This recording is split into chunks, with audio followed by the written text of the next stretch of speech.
Bonjour et bienvenue dans le podcast Happy Personal Shopping. Je suis Maïté Despréaux, personal shopper depuis 13 ans et j'ai le plaisir de vous aider à vous lancer dans cette activité passion. Voici les 4 thématiques que j'ai prévu d'aborder avec ce podcast pour vous aider à vous lancer et à exercer sereinement. Tout d'abord, une partie savoir-faire. Et oui, indispensable, tout ce qu'il faut savoir pour asseoir votre expertise et exercer en tant que professionnel. Deuxième thématique, l'histoire de la mode et du luxe. Ça, c'est ma préférée. C'est une thématique qui va vous permettre d'élargir votre culture mode, qui me paraît indispensable pour appuyer le discours technique. Troisième partie, on parlera organisation. Je vous donnerai des astuces pour gagner du temps au quotidien et développer votre entreprise sereinement, tout en vous ménageant des temps personnels. La dernière thématique est dévolue aux inspirations. Tout ce qui va vous permettre de vous nourrir, de nourrir votre culture mode bien sûr, mais aussi votre créativité pour mieux accompagner les personnes qui vont vous faire confiance. Si ça vous plaît, alors je vous propose qu'on commence tout de suite avec l'épisode du jour. Bonjour à toutes et bienvenue dans ce 19e épisode du podcast Happy Personal Shopping, le podcast des jeunes talents, du conseil en style et du personal shopping. Aujourd'hui, j'aimerais partager avec vous une histoire inspirante, celle de Julie, coiffeuse et conseillère en images, que j'ai eu le plaisir d'accompagner. Plongeons ensemble dans son parcours et j'espère qu'il va vous inspirer. Parlons tout d'abord du contexte. Julie est coiffeuse depuis toujours. Depuis 15 ans, elle a même créé son propre salon qu'elle a fait prospérer puisqu'aujourd'hui elle gère une équipe de 5 personnes. Mais des ennuis de santé l'ont obligée à repenser son métier, à se reconvertir et elle a choisi un métier qui l'inspire depuis toujours en parallèle de ses activités. Passionnée par sa mission d'accompagner les femmes dans leur beauté, Julie s'est naturellement tournée vers le conseil en images. Elle a fait une formation, mais alors que la formation se termine, elle n'a toujours pas lancé son offre. Julie ne se sent pas légitime. Comment définir cette nouvelle prestation? Comment l'intégrer à son offre actuelle? Comment en parler à ses clientes? Elle ne sait pas. Et en parallèle, de surcroît, elle a accepté de participer à un salon organisé par l'association de femmes chefs d'entreprise dont elle fait partie, qui arrive dans un mois. C'est le moment idéal pour lancer son offre. Or, rien n'est prêt. Pour aider Julie, nous avons commencé par écouter ses clientes. À travers un questionnaire, nous avons exploré les attentes des clientes de son salon. L'analyse des réponses de ce sondage a été révélatrice, puisqu'elle nous a permis de définir avec précision l'offre de conseil en images sur laquelle Julie allait pouvoir s'appuyer.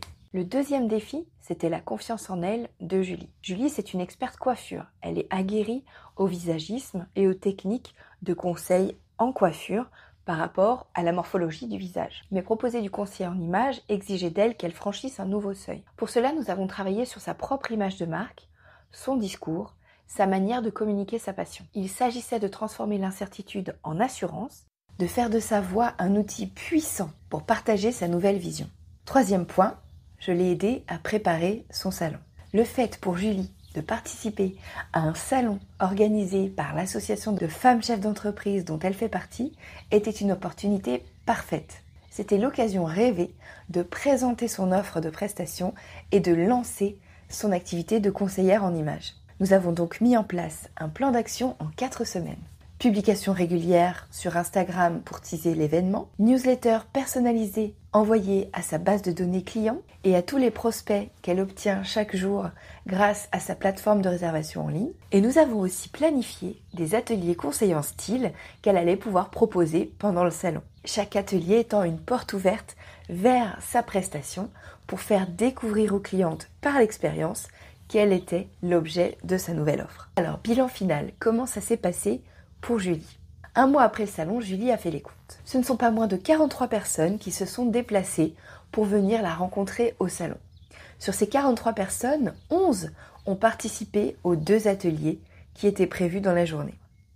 Et sur ces 11 participantes, il y a eu 2 personnes qui étaient intéressées par les prestations et qui ont pris rendez-vous immédiatement lors du salon.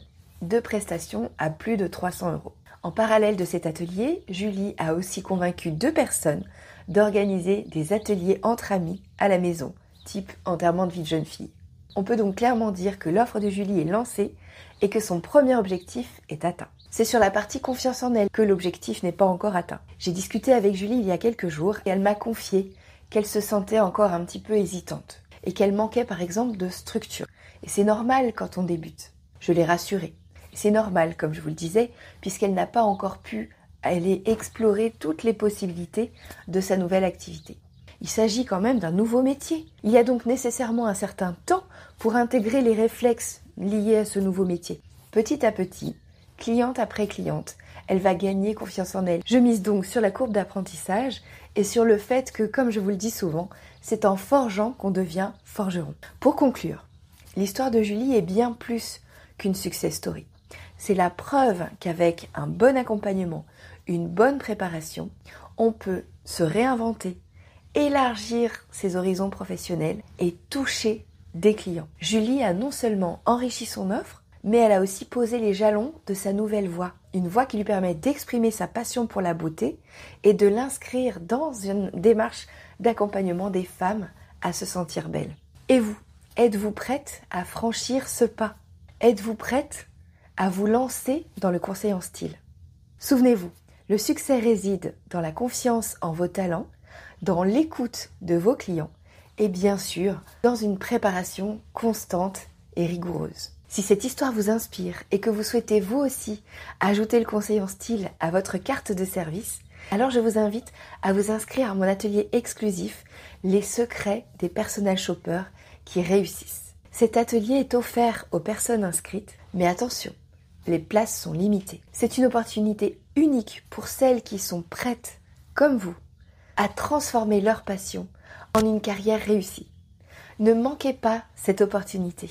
Ne manquez pas cette chance de découvrir des stratégies éprouvées et de rejoindre une communauté de professionnels passionnés.